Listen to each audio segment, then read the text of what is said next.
Bonjour à tous, je suis Virgile et vous êtes sur TV Land dans l'émission Musique et moi. Aujourd'hui, je reçois un artiste bordelais, déterminé, ambitieux et passionné. Il a tout appris très vite. Il est passé du foot à la musique, des millions de streaming à la une de The Sun. Et aujourd'hui, il est avec nous sur le plateau de Musique et moi. C'est M2KMC, c'est parti. Bonjour M2KMC, bienvenue sur TV Land. Merci à toi de l'invite en tout cas, ça fait plaisir. Très content de te recevoir aujourd'hui. On va commencer l'interview pour ceux qui ne connaissent pas, qui découvrent. Quel a été, un peu traditionnellement, le premier CD ou cassette ou titre que tu as découvert quand tu étais petit, qui t'a marqué à l'époque? Alors le titre, c'était l'album de Sniper, Gravé dans la roche. D'accord. Ouais, celui-là je l'écoutais, tous les jours je l'écoutais, à l'époque c'était en CD. D'accord. Donc j'avais un Walkman à l'époque, et donc j'écoutais tous les jours. Et ouais, c'est vraiment ça qui m'a donné envie d'écrire, de raconter des choses. Puis à l'époque j'étais avec une équipe, voilà, donc après j'ai fait des ateliers d'écriture, des choses comme ça. Mais voilà, vraiment l'album phare, ouais, c'était Gravé dans la roche, où ça m'a vraiment donné l'envie d'aller plus loin, quoi. D'accord, Gravé dans la roche, un morceau mythique de Sniper. Alors toi, tu as quand même, t'es passé d'auditeur à rappeur. Qu'est-ce qui t'a donné envie justement de prendre le micro, d'écrire tes textes? Est-ce qu'il y a eu un élément déclencheur, on va dire? Alors, pas réellement en fait, c'est juste j'avais envie de raconter des choses à la base. Donc j'étais vraiment dans le hip-hop conscient comme on dit aujourd'hui, quoi. Non, il n'y a pas eu d'élément déclencheur, mais voilà, j'aimais vraiment bien cet univers, et que ce soit le rap français, rap américain, la dancehall, le zouk, j'étais vraiment bercé par des univers différents, comme on dit. D'accord. Et donc, il n'y a pas eu réellement d'élément déclencheur comme certains artistes peuvent le dire. Moi, je ne vais pas mentir, ce serait mentir, donc, du coup, non. Mais voilà, après, j'ai fait ça, j'écrivais tout seul, donc voilà, c'est venu naturellement, quoi. D'accord. Ouais. Et on peut dire que la région Aquitaine n'est pas trop hip-hop, rap, enfin on va dire que le rap n'est pas plus développé que... C'est moins développé que dans d'autres régions. Comment tu as découvert le rap en Aquitaine? Toi tu étais sur Bordeaux à l'époque. C'est vrai que bon voilà, c'était pas le premier truc qui nous vient à l'idée quand on parle de Bordeaux. C'est vrai que voilà. c'est pas la ville phare. Ben, à l'époque c'était en MJC, tu vois, atelier d'écriture, on était plusieurs, on écrivait, on faisait des concerts comme ça, on faisait des freestyle vidéo comme on fait. Et après, on est monté à faire des petits concerts sur des bars à Bordeaux, où ça, vraiment, on a vu vraiment que l'influence était hip-hop à Bordeaux quand même. Après, c'est sûr que les musiques connues qui venaient de Bordeaux n'étaient pas hip-hop, mais même aujourd'hui, actuellement, c'est toujours pas le cas, on va dire. Donc, ouais, ça a commencé par les MJC, on s'est découverts tous ensemble à la base. Voilà, on est tous du même milieu, donc on s'est côtoyés depuis tout petit. Après, chacun a pris ses chemins, mais voilà, ça a commencé par les MJC, et les ateliers d'écriture, etc., quoi. Donc, ouais, c'était comme ça, ouais. Ah ouais. Ok, au niveau de... On peut parler un peu des groupes, entre guillemets, bordelais qui étaient connus à l'époque, hein. Tu te rappelles de 2-3 noms qui sont pas forcément du rap, pour le coup? Ouais, bon, il y avait Tribal Jam, quoi. Ouais, c'est vraiment le groupe phare qui est passé quand même à la télé, on va dire. Noir Désir aussi, quand même. Noir Désir, à l'époque, voilà. Après, les artistes pop, enfin... la variété française, on va dire, il y avait Pascal Bispo quand même, qui est chez nous, vrai, tu vois, donc ouais, il y avait des artistes, mais c'est vrai que la culture urbaine n'était pas vraiment représentée sur la ville de Bordeaux, quoi. D'accord.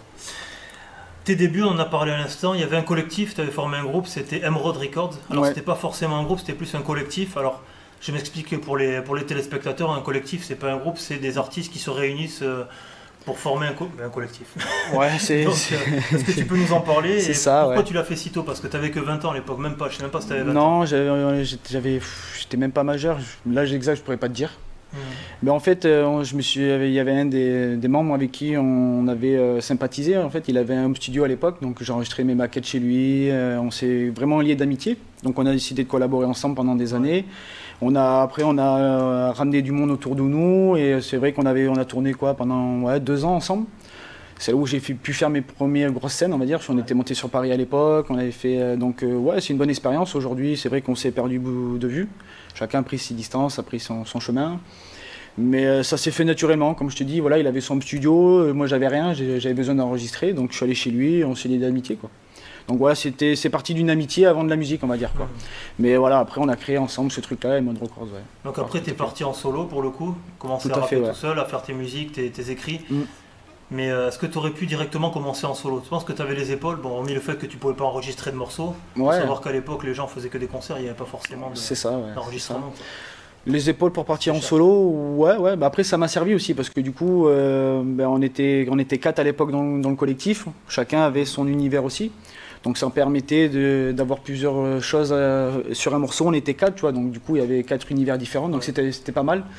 Après partir en solo, avoir les épaules, je sais pas, peut-être que j'aurais pu, mais j'avais peut-être pas le courage à l'époque, on va dire peut-être. Donc j'avais peut-être besoin de monde autour de moi, mais non, j'ai moins besoin de monde, quoi. Je suis plus solo, quoi. Ouais.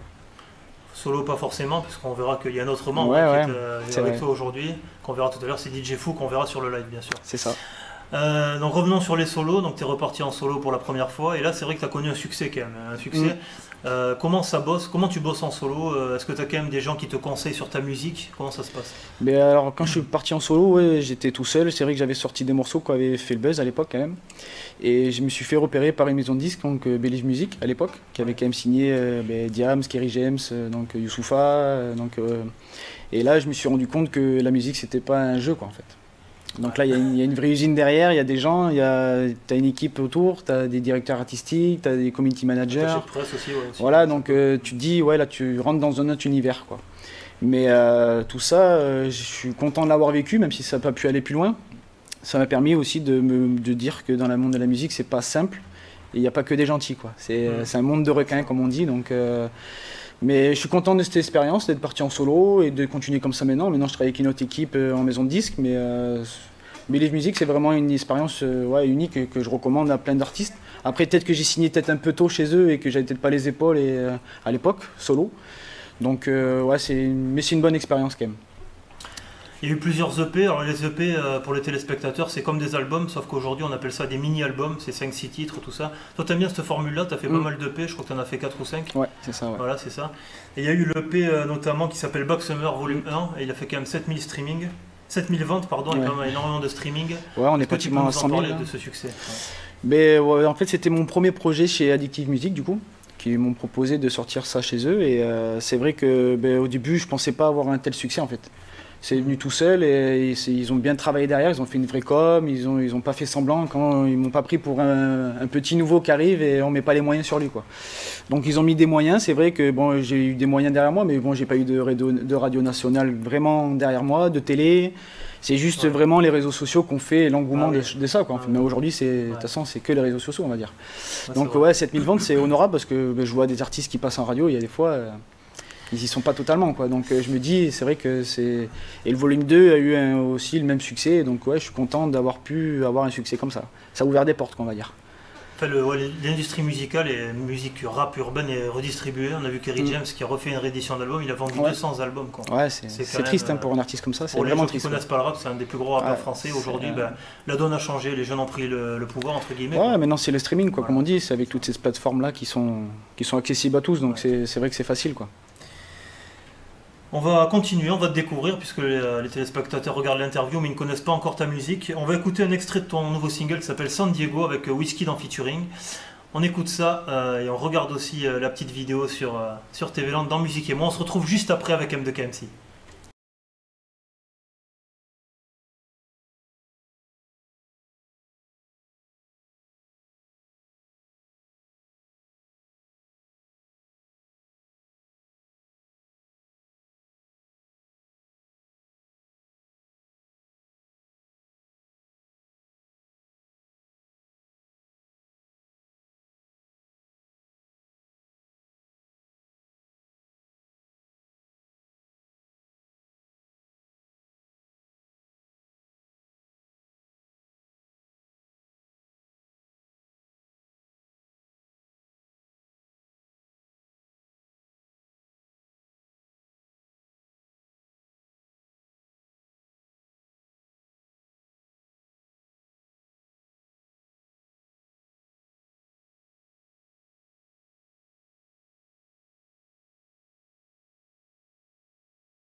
C'était San Diego, en featuring toi-même avec Wizkid. Il ça. est sur les plateformes de téléchargement, ce titre, Ouais, comme on a pu le c'est voir. ça, ouais.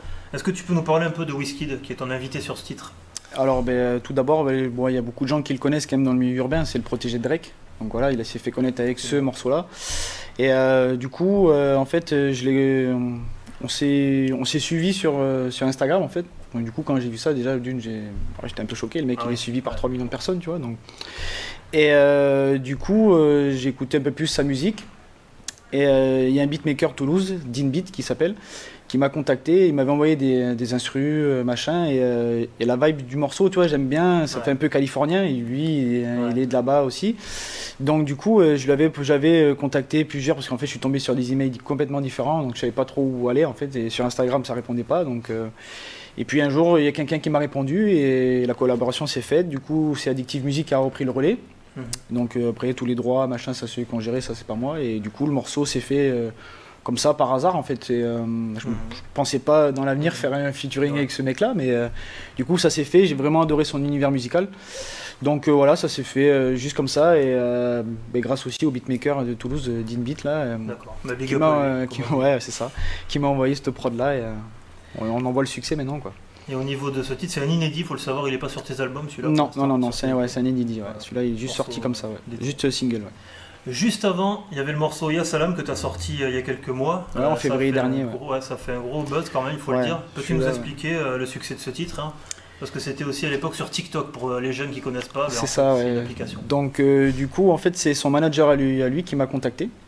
Et du coup, je ne connaissais pas du tout l'artiste. Et du coup, il m'a dit on a un truc à te proposer sur un morceau qu'il avait déjà fait. Donc du coup, il m'a envoyé toutes les pistes et moi j'ai kiffé le délire. J'ai dit ouais, on arrive. C'était en février ça. Ouais. Du coup, on n'arrivait pas loin de l'été. Je dis ça peut faire un gros bruit et en plus voilà, j'aime bien les connexions internationales, tu vois. Donc il vient d'Allemagne. Donc je me suis dit ouais, pourquoi pas français allemand, ça peut le faire quoi. Parce que surtout que les Allemands, faut savoir, ils sont très friands du hip-hop français.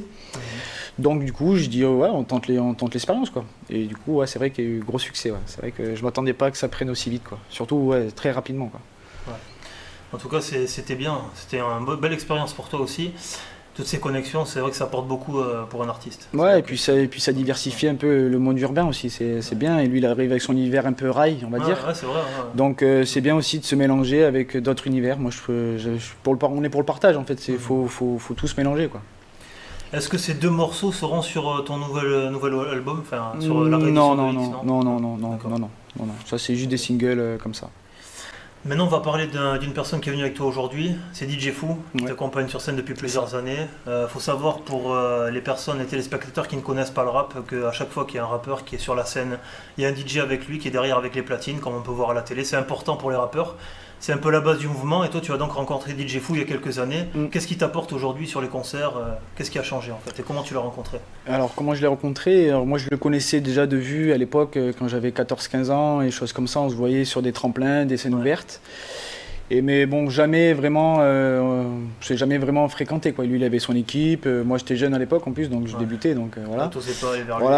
Voilà c'est ça. Ouais, à l'époque c'est vrai que des DJ à Bordeaux à l'époque il n'y en avait pas tant que ça et des bons il n'y en avait pas beaucoup donc c'est vrai que quand il faisait partie des meilleurs c'était compliqué. Ouais. Après on s'est rencontrés maintenant il y a une petite dizaine d'années où on a commencé à bosser ensemble. C'était à l'Euroschool Barbet sur un tremplin régional ici en Aquitaine. Et du coup, après, on a travaillé ensemble, on s'est liés d'amitié. Et après, oui, c'est vrai qu'il m'apporte beaucoup. D'ailleurs, c'est important d'avoir un DJ, surtout. Parce que passer juste des sons comme ça, quand tu veux mettre une tournée en place ou un show en place, c'est très important d'avoir un DJ. Donc du coup, ouais, ça apporte une stabilité, une assurance derrière surtout. Et puis une crédibilité envers les spectateurs ou les gens qui te regardent. Ça fait mieux, on va dire. C'est surtout ça. C'est important d'avoir son DJ attitré, quoi. Justement, en parlant de tournée de concert, tu as tourné depuis des années à travers la France. C'est quand même beau quoi, pour un artiste qui n'est pas forcément en maison de disque. C'est ça. Il y en a beaucoup qui doivent se dire comment il a fait. Quoi. Comment ça se fait? Comment tu apprends Ouais, bah alors après, les concerts, c'est vrai, il y en a eu beaucoup sur les 6-7 dernières années. Ouais. C'est vrai qu'on a fait pas mal en France. Après, ça se fait naturellement. En fait, c'est moi qui contacte les organismes directement, les bars ou les salles de concert. On se met d'accord sur les thématiques de soirée. Et du coup, voilà, après, faut leur donner envie aussi que tu viennes chez eux, sachant que tu n'es pas connu nationalement. Ouais. Donc, c'est compliqué de prendre un cachet en plus ou des choses comme ça. Mais il faut savoir se vendre. Donc, ça aussi, c'est un métier. j'ai la chance de peut-être pouvoir faire ça aussi en même temps que mon côté artistique. Donc des fois, c'est vrai que c'est dur et ça prend beaucoup de temps surtout. Ouais. Mais bon, c'est vrai que depuis 6-7 ans, j'ai pu mettre vraiment des tournées en place à travers la France. Donc ouais, c'est vrai que c'est beau, surtout que sur Bordeaux, pas beaucoup d'artistes peuvent le faire. Donc ouais, c'est une fierté pour moi surtout. Ouais. Mais justement, on va te retrouver en concert bientôt. L'actualité pour toi, qu'est-ce que c'est? Je sais qu'il y a des concerts à Mont-de-Marsan qui sont prévus. Ouais, le 5 septembre. Ouais. Donc ouais, je viens à Mont-de-Marsan. Après, c'est vrai que je suis déjà venu pas mal de fois ici dans la région. La fête de la Madeleine. Ouais, c'est un peu ça. C'est vrai que c'est ma deuxième ville ici. Ouais. J'ai fait la fête de la Madeleine, la fête de la musique. Une après-midi, c'était pour le BMX. On a fait des choses comme ça. Donc c'est vrai que ouais, j'aime bien la région. J'aime bien. Ouais. Après, c'est le sud-ouest, c'est chez moi. Donc donc ouais, j'aime bien ici. Ouais, c'est vrai. Nickel, il y a un album qui arrive, un clip peut-être bientôt? Sûrement un clip à la rentrée en septembre. Ouais. Okay. Après, avec tout ce qui s'est passé, crise sanitaire et tout, c'était un peu plus compliqué. Mais en septembre, on remet le couvert, comme on dit. Ouais, je reviens avec un clip. Ouais. TV-Land, on est sur TV-Land. Qu'est-ce que tu penses un peu des Landes? Tu connais quelle ville en particulier? Bon, hormis Mont-de-Marsan, qu'est-ce que tu peux nous dire un petit mot sur le département? Ouais, j'aime bien. C'est un côté très tranquille surtout, comparé à Bordeaux. C'est pas vraiment la ville. Mont-de-Marsan, j'aime bien, c'est joli surtout. Après, la côte landaise pour l'océan, la plage, choses comme ça. J'aime bien faire du surf, donc j'aime bien tout ce côté-là aussi. Donc non, j'aime bien tout ce côté-là, ouais. C'est un truc pépère, quoi, on va dire. Okay. Et une petite dernière question piège, j'innove un peu avec toi. Si tu avais un don, qu'est-ce que tu aimerais avoir comme don aujourd'hui? Moi, faire un don? Non, toi, un don que tu aurais. Ah, un don un don qui pourrait permettre de... L'égalité pour tous, quoi. Ouais. Parce qu'aujourd'hui, on a la preuve encore avec tout ce qui se passe autour de nous qu'il n'y a pas une égalité pour tous. Et dans le monde entier, avoir une égalité, ça serait beau, quoi. Qu'on soit tous sur le même piédestal et au bout d'un moment, il faut arrêter tout ça, quoi. C'est vrai. Ce serait mon don, ouais. J'aimerais bien avoir ce don-là. Ouais. Bon. En tout cas, merci M2K sur cette belle phrase. Merci à toi, en tout cas. Merci à TV-Land de m'avoir accueilli. On va t'écouter en live tout à l'heure. Qu'est-ce que tu vas nous faire? Un morceau, une partie du morceau Mauvais Rêve, qui restera aussi quand même un classique depuis pas mal d'années maintenant, on va dire. Et puis le morceau Ya Salam aussi. Ouais, voilà. D'accord. En exclusivité, puisqu'il n'a jamais été fait. Non, jamais fait en live, parce que après voilà, tout s'est arrêté entre temps, donc c'est vrai que non, j'ai pas pu le faire en live celui-là. Donc c'est inédit, ouais. Ouais, c'est ça. Bon, ben nickel. Et maintenant on passe au bon plan dans la région avec les sorties d'albums à venir sur ces prochaines semaines, comme d'hab dans Musique et moi. Hugo Frey, 91 ans, est de retour avec un album qui s'appelle Autoportrait. C'est assez fabuleux pour un artiste de cet âge-là de sortir encore un album. Il est très country cet album, il y parle de ses passions et notamment la peinture, cette passion qu'il a développée depuis quelques années, Hugo Frey, toujours là et avec ce nouvel album à découvrir. On passe dans l'univers urbain avec l'artiste et son nouvel album Comme Avant. C'est le 7e album déjà de l'artiste, on ne savait pas forcément, mais il est de retour, avec des featuring de Buzzy Signal notamment. Il est écrit durant le confinement et il espère transmettre de la joie aux gens après cette période difficile. C'est surtout son premier leitmotiv sur cet album. Et enfin, pour terminer, Bram Cito est de retour encore dans la musique urbaine avec l'album Prémisse, le deuxième album de Bram Cito, celui qui avait été découvert avec Booba sur le label 9 de I, est de retour avec une collaboration avec Naps notamment. Et Niska, l'album est soutenu par Booba depuis le début. On retrouve M2KMC et DJ Fou maintenant sur le plateau de Musique et moi sur TV-Land en exclusivité. A bientôt sur TV-Land. Ciao. Mauvais rêve, c'est pour TV-Land. Mauvais rêve.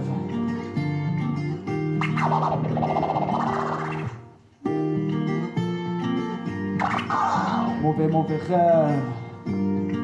Parfois c'est vrai, je me retrouve dans certains mauvais rêves. La nuit j'écris car je suis en bas trip. Mauvais rêve et je pars en bas trip. J'ai les nerfs à vif car je comprends l'insomnie sur ma rive. J'ai des idées noires comme le café du matin. Chaque mauvais rêve matin, à deux doigts il m'a vie en l'air. J'ai la tise et le shit comme somnifère. Je reste pessimiste, tout va mal, hein. Dormir dans la rue comme un animal. J'oublie j'ai le tempo, là où tout va bien je vais mal. Comprendra qui pourra, j'écris la nuit car mes textes sentent les culs. Je vois des fils à papa qui parlent de fric et de luxe. Mais ça tu tiens, j'ai l'insomnie comme mode de vie. En bas trip avec une feuille et un stylo. Oui moi je rêve de viser haut. Mauvais rêve, ouais, je suis en batterie, TV-Land, ouais, mauvais rêve, je suis en batterie. Ok, on va passer sur une petite exclue qui vient de sortir il y a quelques mois.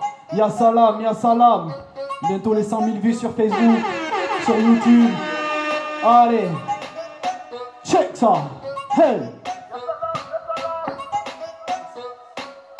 On débarque, on te boit, y'a salam, Turdo et le cas, car ils vivent venus foutre le bordel. On repère la plus belle Gucci, Prada, on sortit les belles vêtes. Petit pas, tu pousses sur y'a salam, dis-toi la tête, oublie la pression. Sur la piste, tu fais la moula, t'as claqué les billets, y'a pas de recalage. Paris, Dubaï, Marrakech, ils foutent le bordel. Tu connais les bails, elle te parle chinois, elle te calcule pas, mais chérie, pose-toi. Grosse soirée, on sort le Panamera, fini les blabla, on bouge d'ici, direction Lyon et Delmar. Y'a salam, vas-y bouge la tête, y'a pas de manière.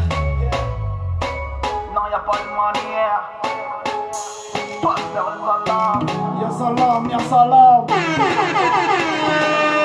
Turdo, pour tes vélandes, y'a salam. Ouais. Shit. Y'a salam.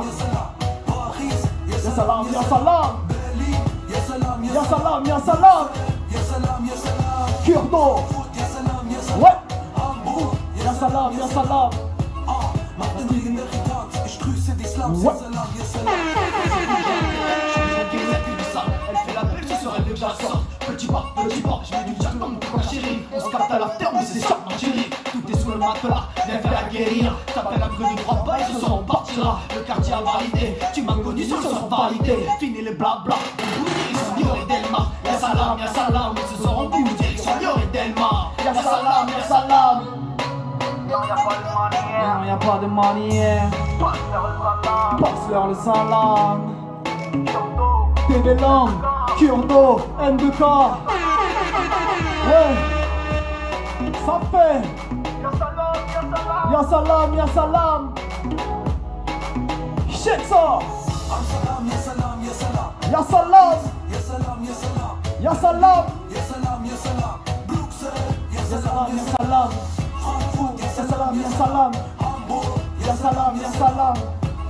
Martin Ribéry, ich grüße die Slums, y'a salam.